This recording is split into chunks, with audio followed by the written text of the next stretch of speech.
This is Matt, and this will be a video on how to convert from cups to grams online. So I like to use this site right here at thecalculatorsite.com. It's a really good calculator for doing exactly this, converting from cups to grams. You can see the URL is here on the screen. I'll put that URL as a link in the video description, so you can just click on that link and wind up here. Now, this is the best one that I've found. There's no ads kind of littered around, obscuring all the content and stuff. You can actually select different types of ingredients, and that will change slightly the conversion right here. You could just go with all.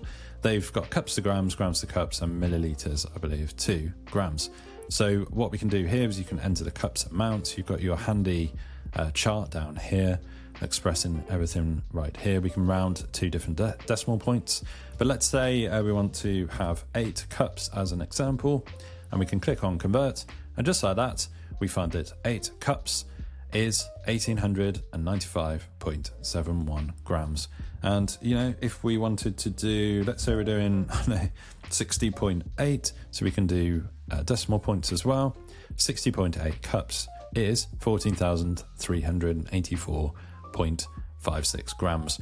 So I highly recommend bookmarking this page. It's really useful. You can use it anywhere in the world, whether you're on cell phone, a mobile phone, tablet, desktop, doesn't matter. This site is always there for you and super handy. So hopefully you found this video on how to convert from cups to grams online useful. If you have, drop this video a like, it really helps, and subscribe to the channel for more videos.